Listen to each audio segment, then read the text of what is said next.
The Boeing 737 shuddered through turbulence at 37,000 feet, passengers gripping armrests as lightning flickered outside their windows. In seat 12F, a young woman with calloused hands and tired eyes stared at the storm clouds, her reflection ghost-like in the small oval window. She wore civilian clothes, faded jeans, a plain gray hoodie, but her posture betrayed years of military discipline. The other passengers saw nothing remarkable about her. Just another 20-something traveling coach, maybe a college student or office worker heading home. They couldn't see the faded tan lines on her ring finger where dog tags once rested. They didn't notice how her eyes tracked the aircraft's banking maneuvers with professional precision, or how she unconsciously calculated wind vectors as rain streaked the glass. Most of all, they had no idea that the quiet woman in 12F had once been called Phoenix by some of the most elite pilots in the United States Air Force. The turbulence intensified. A businessman across the aisle muttered about budget airlines. A mother clutched her toddler closer, but Phoenix, Captain Zara Mikhailova, remained motionless, her breathing steady, her gaze distant. She was remembering another flight 3 years ago, when the sky had been her domain and the call sign Phoenix had meant something to the men and women who flew alongside her. The plane lurched violently to port. Overhead bins rattled. The captain's voice crackled over the intercom, professional but strained. "Ladies and gentlemen, we're experiencing some weather. Please remain seated with your seatbelts fastened." Phoenix's trained ear caught what the passengers missed, the subtle tension in his voice, the slight delay before speaking. This wasn't routine turbulence. Her phone buzzed. A text from her sister. "Saw the news about the memorial service. Wish you'd go. They're honoring all the Eagle Squadron pilots." Phoenix deleted the message without responding, just as she had for the past 18 months. Some honors, she believed, belonged to the dead. Outside, the storm raged on, and Captain Zara Mikhailova closed her eyes, trying to forget the last time she'd flown into weather like this. Trying to forget the day Phoenix died, and just another civilian was born. The commercial airliner was 3 hours from landing at Denver International Airport. In those 3 hours, everything would change.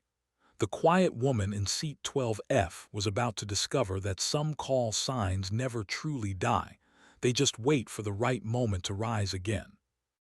Lightning illuminated her face as she slept, and for a moment she looked exactly like what she'd once been, a warrior. The storm followed them to Denver. As passengers shuffled off the aircraft, Phoenix, she still thought of herself by that name in quiet moments, noticed the ground crew working with unusual urgency. De-icing trucks circled like vultures, and the distinctive whine of military jets could be heard somewhere beyond the civilian terminal's walls. She paused at the gate, letting the crowd flow around her, and listened with the trained ear of someone who had once called such sounds home. "Ladies and gentlemen, due to severe weather conditions, all outbound flights have been suspended until further notice," came the announcement. Travelers groaned and pulled out phones to call hotels.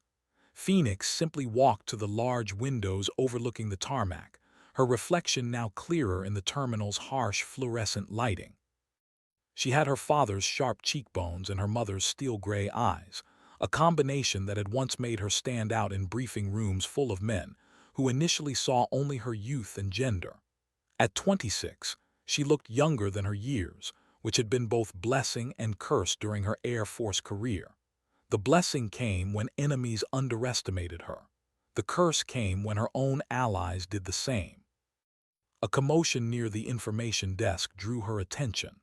A man in a slightly wrinkled business suit was arguing with an airline representative, his voice carrying across the terminal. "You don't understand. I have a presentation to the Air Force tomorrow morning at Peterson Space Force Base. This is a matter of national security." Phoenix almost smiled. She'd heard similar proclamations from defense contractors before, usually from men who confused their PowerPoint presentations with actual military operations. The airline rep, a tired-looking woman in her 50s, maintained professional composure while explaining that weather was weather, regardless of the customer's self-importance. "Sir, I understand your frustration, but civilian aircraft cannot fly in these conditions. The Air Force has weather minimums too." "Don't lecture me about Air Force procedures," the man interrupted. "I've been briefing military leadership since before you started working here." Phoenix turned back to the window, but something caught her peripheral vision. Three men in flight suits were walking through the terminal, their movements purposeful and direct. Not airline crew, these were military, though their patches were too distant to read clearly. They paused near the arguing businessman, and one of them approached the airline desk.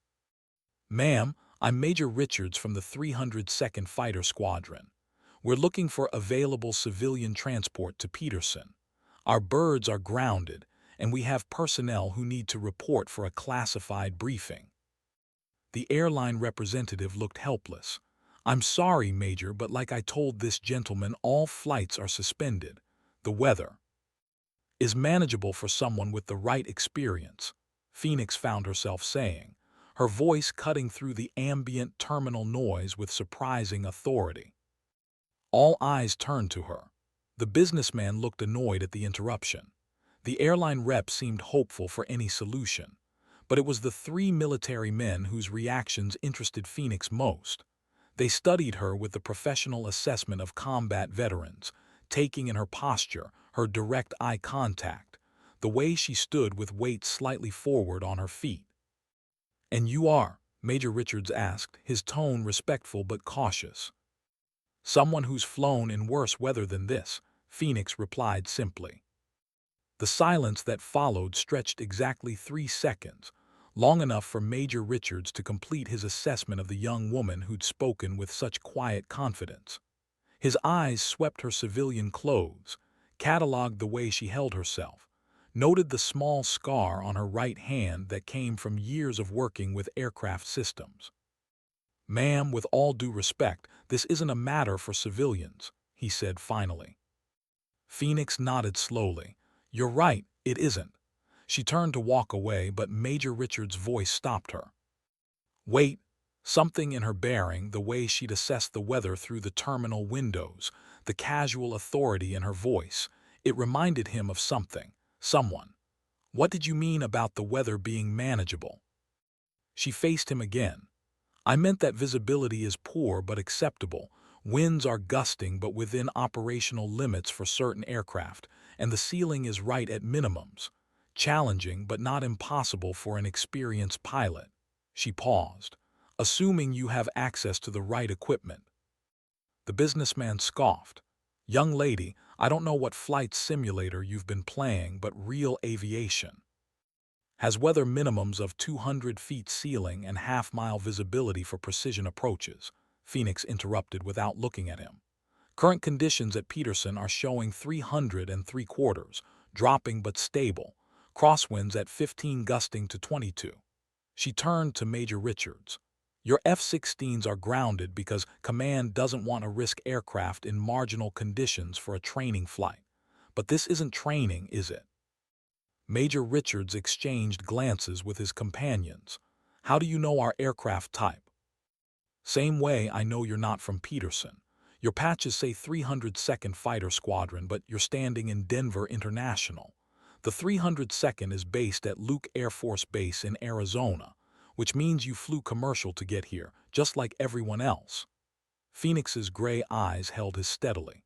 "And now you're stuck, same as everyone else, because the weather turned bad and you need to be somewhere important." The terminal buzzed with ordinary civilian life around them. Delayed passengers making phone calls, children whining about missed connections, cleaning crews pushing their slow circuits. But the space around their small group had acquired a different quality. Military precision meeting civilian uncertainty, like two different frequencies trying to find a common channel. "Ma'am," Major Richards said carefully, "you seem to know a lot about Air Force operations." "Some," Phoenix acknowledged. "And you think you could fly in these conditions?" "I think a competent pilot with proper equipment could manage it, yes." The businessman laughed derisively. "This is ridiculous. Young lady, do you even have a pilot's license?" Phoenix looked at him for the first time since he'd started talking. Her expression was polite but distant, the way someone might look at a child who'd interrupted an adult conversation. Several, actually. Major Richard stepped closer. Military. Previously. What aircraft? Phoenix hesitated. This was the question she'd been avoiding for 18 months, the door she'd kept locked, the identity she'd buried in seat 12F of a commercial airliner. But something about these three pilots, the way they stood, the respect in their questions, the familiar weight of shared understanding, made her remember who she used to be. "Fast movers," she said quietly. The words hung in the terminal air like an echo of jet engines.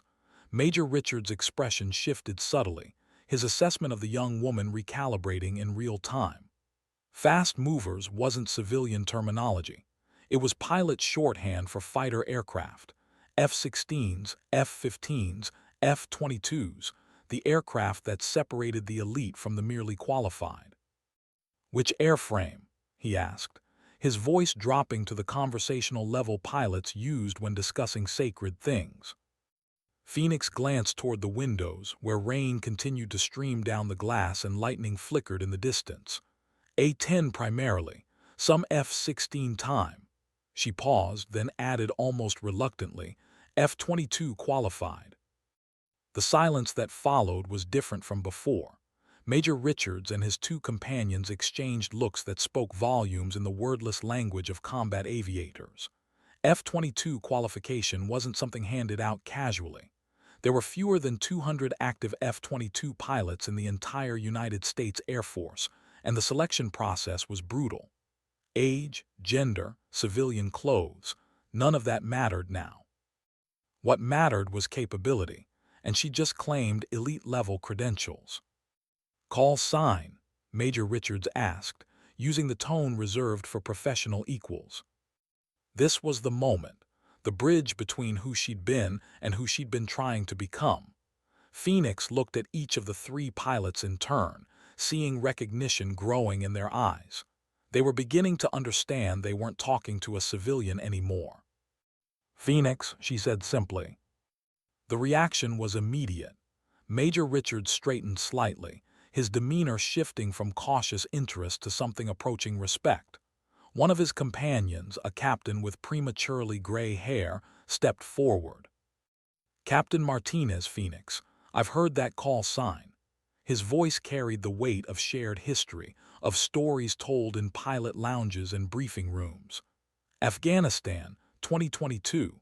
Close air support mission that went sideways when ground forces got pinned down by enemy fire." Phoenix's jaw tightened almost imperceptibly. "Captain."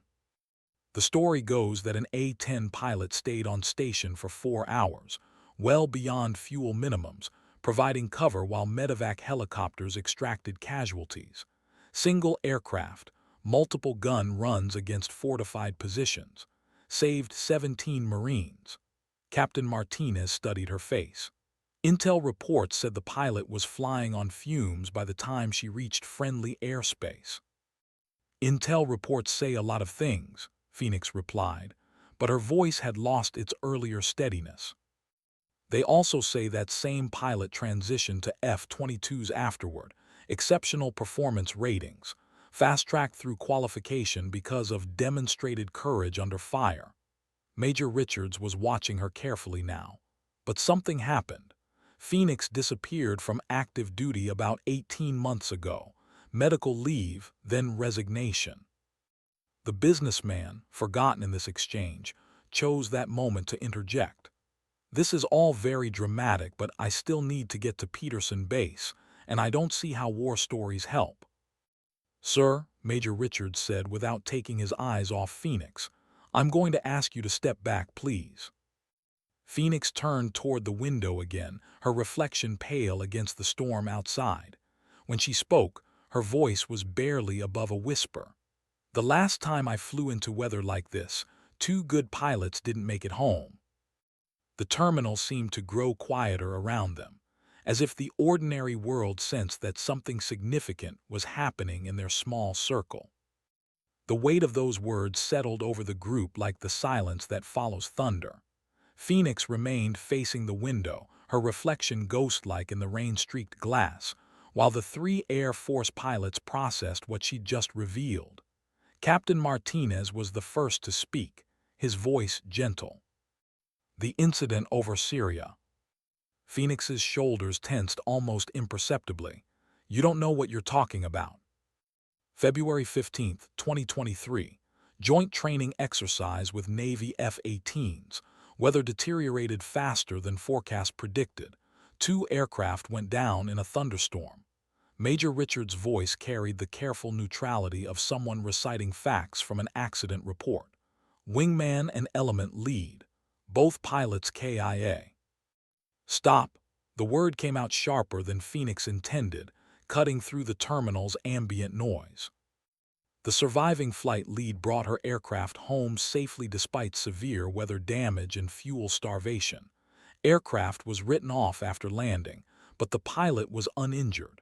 Captain Martinez continued as if she hadn't spoken. That pilot was subsequently grounded pending psychological evaluation. Never flew again. Phoenix turned from the window, her gray eyes now holding something dangerous. I said stop. Ma'am, Major Richards said carefully, if you're who I think you are. I'm nobody, Phoenix interrupted. I'm a civilian in seat 12F who missed her connecting flight because of weather, that's all. But even as she said it, her posture betrayed her words. She stood like a pilot, weight slightly forward, ready to react, unconsciously monitoring her environment. The 3 Air Force officers saw it immediately. You could take the pilot out of the cockpit, but 18 months of civilian life couldn't erase 26 years of muscle memory. The businessman, sensing an opportunity to regain control of the conversation, stepped forward. Look, this is all very interesting, but I have a critical presentation tomorrow. If there's any way to charter a private aircraft. There isn't, Phoenix said flatly. Not in these conditions.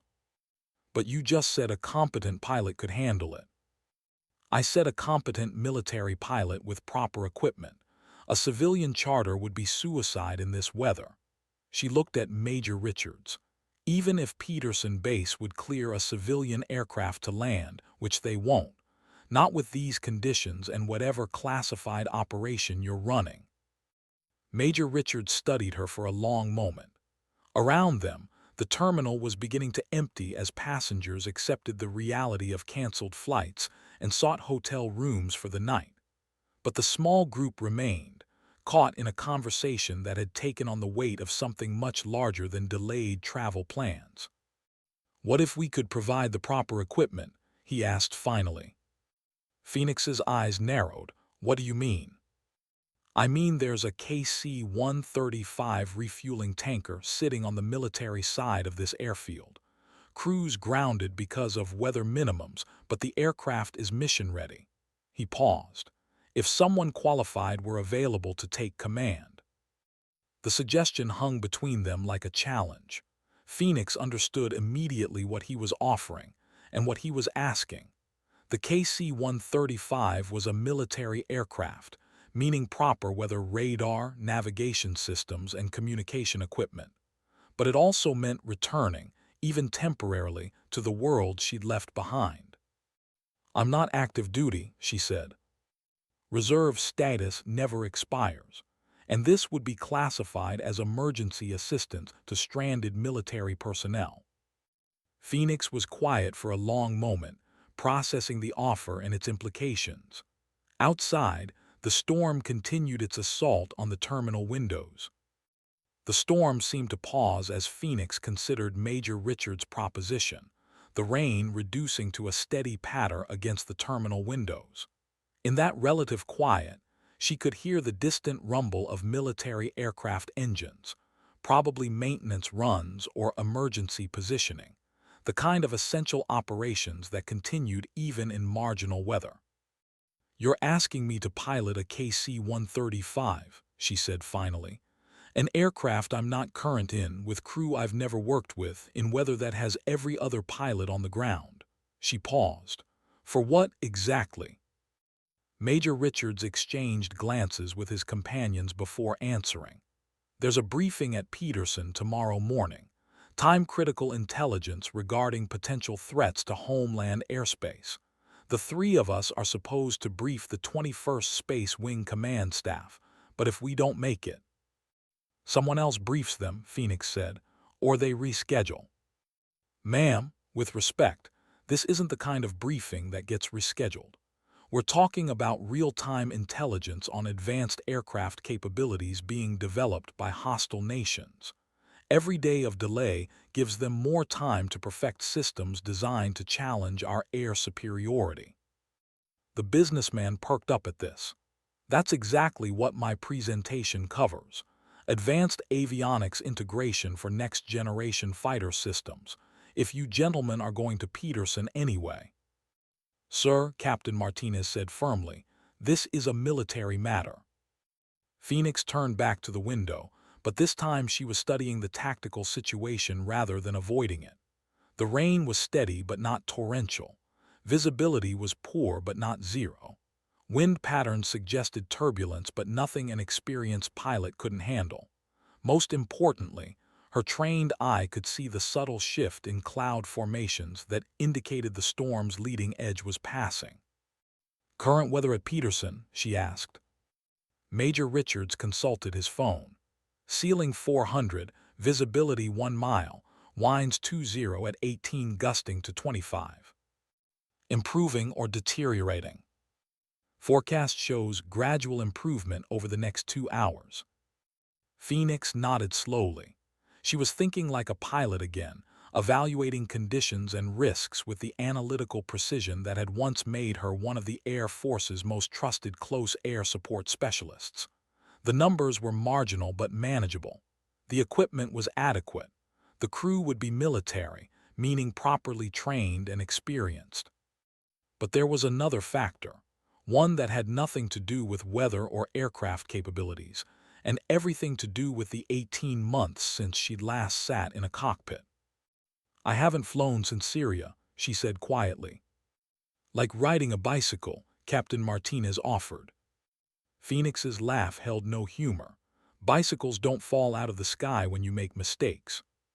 The terminal around them had grown noticeably quieter as delayed passengers dispersed to hotels or settled in for a long night of uncomfortable sleep in airport chairs. But their small group remained, locked in a conversation that felt increasingly like a crossroads. Major Richards checked his watch. Ma'am, I understand your reservations, but the fact is, you're the most qualified pilot within 500 miles who isn't already grounded by regulations or weather minimums. We need someone who can think beyond standard procedures when circumstances demand it. You need someone desperate enough to risk their neck for your briefing. We need Phoenix, he said simply. The use of her call sign in present tense rather than past tense hit harder than she expected. For 18 months, she'd been trying to bury that identity, to become just another civilian with a complicated past. The call sign hung in the air between them like a question waiting for an answer. Phoenix closed her eyes for a moment, and when she opened them, Major Richards saw something different there. A flicker of the pilot who had once stayed on station for 4 hours while Marines extracted their wounded. What kind of crew? She asked. Experienced.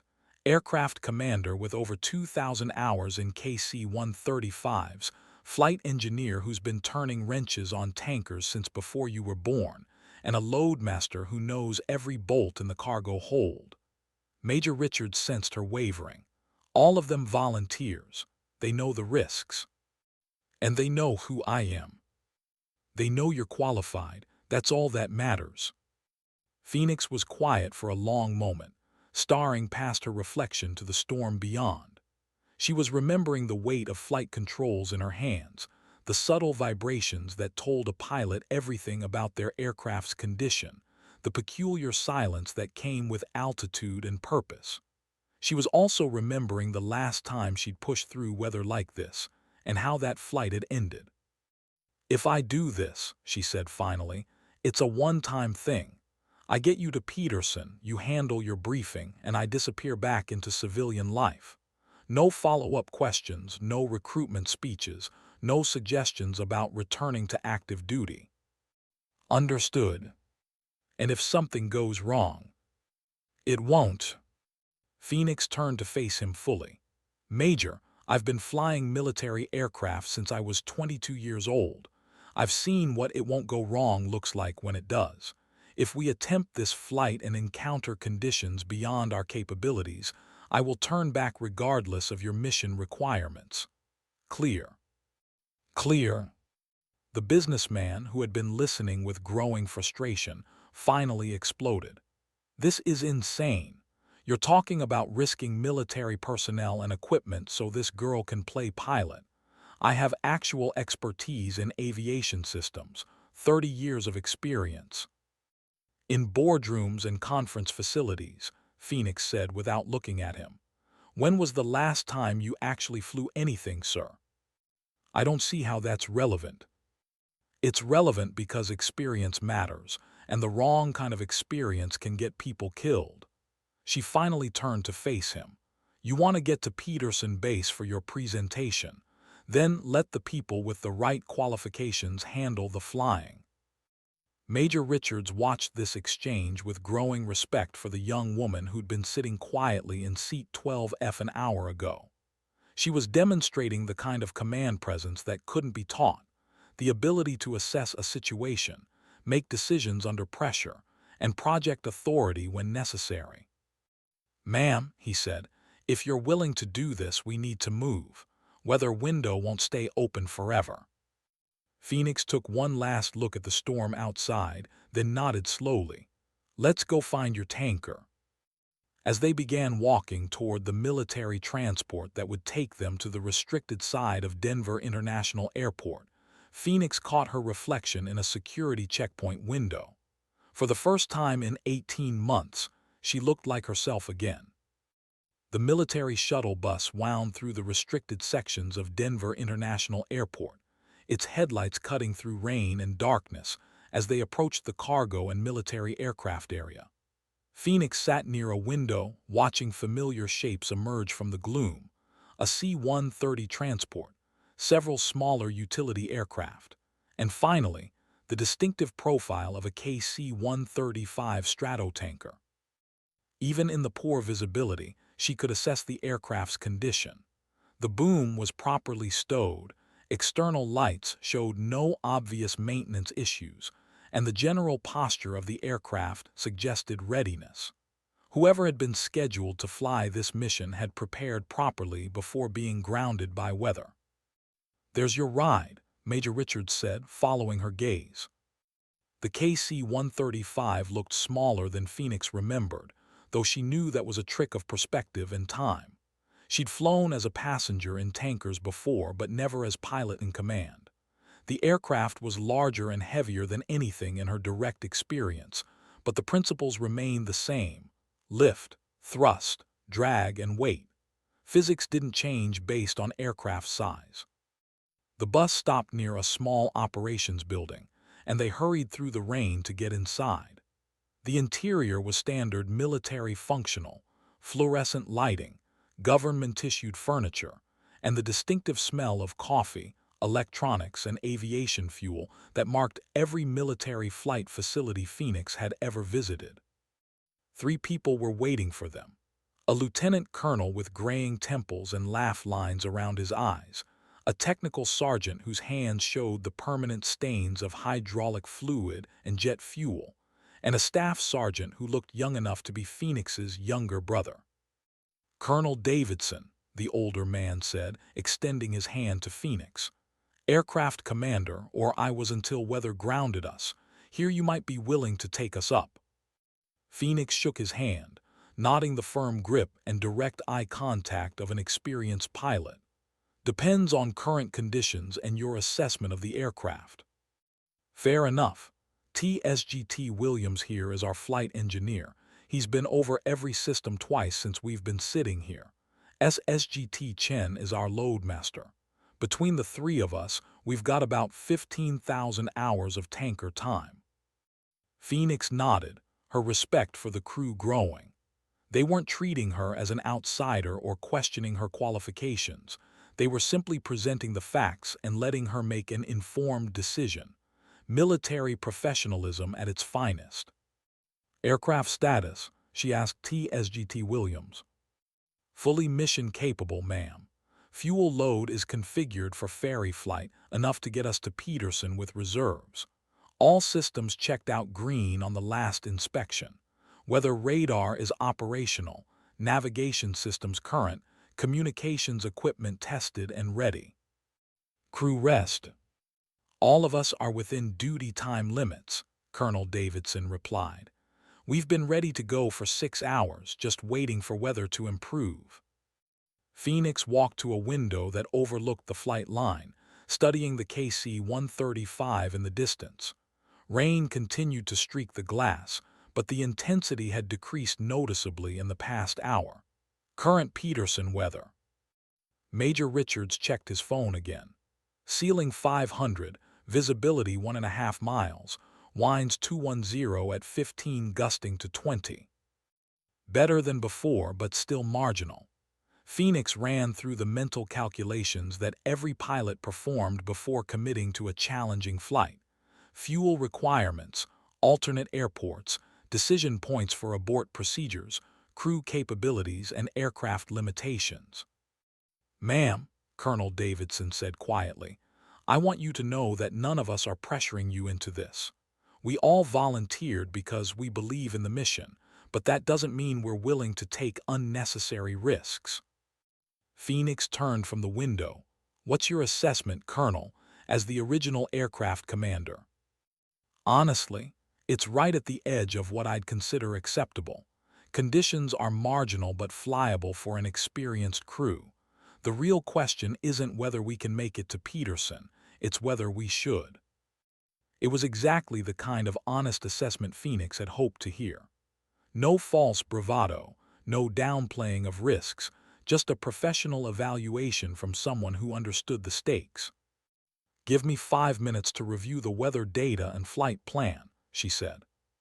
Phoenix spread the weather charts and flight planning documents across the briefing table, her eyes moving with the practiced efficiency of someone who had studied similar data hundreds of times before. Satellite imagery showed the storm system that had grounded commercial aviation, but it also revealed what she'd suspected. The weather was improving, slowly but steadily. "Departure route?" she asked, tracing a finger along the proposed flight path. "Direct Peterson, flight level 250 initially, then descent to approach altitude," Colonel Davidson replied. "Total flight time about 45 minutes in current conditions." "Alternates?" "Colorado Springs Municipal is our primary alternate, about 5 miles from Peterson. If that goes below minimums, we've got Denver as a backup." Phoenix nodded, continuing her review. The flight plan was conservative and well considered, with appropriate safety margins built in. These weren't cowboys looking for thrills. They were experienced military aviators who understood the balance between mission accomplishment and risk management. TSGT Williams approached the table. "Ma'am, if I may, I've been working on tankers for 12 years, and this aircraft is one of the best maintained in our fleet. Whatever happened in your past, it wasn't because of aircraft mechanical failure." Phoenix looked up at him, surprised by his directness. "How do you know about my past?" "Word travels fast in the military aviation community, especially when it involves F-22 pilots. We heard about Syria." He paused. "We also heard about Afghanistan and about a dozen other missions where you brought people home safely." "2 good pilots didn't come home from Syria." "No, ma'am, they didn't. But that wasn't your fault, and it doesn't change the fact that you're one of the most competent aviators we're likely to find." Colonel Davidson stepped forward. "Sergeant Williams is right. I've read the accident report. Weather conditions deteriorated beyond forecast parameters, and you made every correct decision available to you. Sometimes that's not enough to save everyone, but it doesn't mean you stop trying to save who you can. Phoenix was quiet for a moment, processing their words and her own internal debate. She'd spent 18 months believing that her last flight had been a failure because 2 people died. But these experienced military aviators saw it differently, as a success because 1 person survived. "Ma'am," SSGT Chen spoke for the first time, his voice carrying the respect of a young airman addressing a senior aviator. "My brother is a Marine. He was in Afghanistan in 2022 when you provided close air support for that extraction mission. He's alive today because you stayed on station when other pilots would have returned to base." Phoenix stared at him. "What unit?" "2nd Battalion, 3rd Marines. Lance Corporal Chen, machine gunner." The terminal building seemed to grow quieter around them. Phoenix closed her eyes for a moment, remembering that mission, the desperate radio calls, the Marine unit pinned down by enemy fire, the decision to push her A-10 beyond safe fuel limits to provide continuous air support until help arrived. "Lance Corporal Chen," she said finally. "I remember him. He was wounded in the leg but kept his gun in action until the medevac arrived." "Yes, ma'am. He said the A-10 pilot that day saved his entire squad. 17 Marines made it home because you refused to abandon them." Phoenix looked around the table at the 4 military aviators waiting for her decision, seeing something in their eyes she hadn't expected, not just respect, but understanding. They knew what it meant to carry the weight of decisions made in impossible circumstances. She folded the weather charts and stood up. "Let's go fly." The walk to the KC-135 felt longer than it actually was, each step carrying Phoenix closer to a decision point she'd been avoiding for 18 months. Rain continued to fall, but lighter now, and she could see breaks in the cloud cover where starlight occasionally showed through. The storm was definitely weakening. Colonel Davidson fell into step beside her. "You know, the first time back in the cockpit is always the hardest. Have you been out of flying?" 2 years, medical grounding after a back injury. When I finally got cleared to return, I sat in the aircraft for 10 minutes before starting engines, just remembering how everything felt. Phoenix appreciated his understanding without him making a big production of it. They reached the KC-135, and SGT Williams began his external inspection, walking around the aircraft with a flashlight, checking for any issues that might have developed during their delay. "Aircraft looks good, ma'am," he called out, "ready for cruise show." The climb up the crew entry ladder took Phoenix back to a world she'd thought she'd left behind. The smell of jet fuel and hydraulic fluid, the subdued lighting of military aircraft systems, the purposeful arrangement of switches and displays that marked every Air Force cockpit she'd ever occupied. The KC-135's flight deck was larger than the fighter cockpits she was used to, but the fundamental layout was familiar. Primary flight displays, navigation systems, communication radios, engine instruments, all arranged according to the same logic that governed military aviation worldwide. Colonel Davidson climbed into the right seat while Phoenix settled behind the controls in the left. "She's all yours, Captain. I'll handle co-pilot duties and radio communications." Phoenix began the methodical process of familiarizing herself with the specific aircraft, checking the positions of circuit breakers, testing flight control movements, reviewing emergency procedures. It was like returning to a language she'd once spoken fluently. The words came back quickly, but her tongue felt rusty from disuse. "Electrical power coming online," SGT Williams announced from his flight engineer's station behind them. "All systems showing normal indications." Phoenix watched the flight displays illuminate, showing aircraft position, weather radar returns, and navigation information. The radar painted a picture of the storm that matched her assessment from the ground, significant weather, but with clear areas and manageable intensity.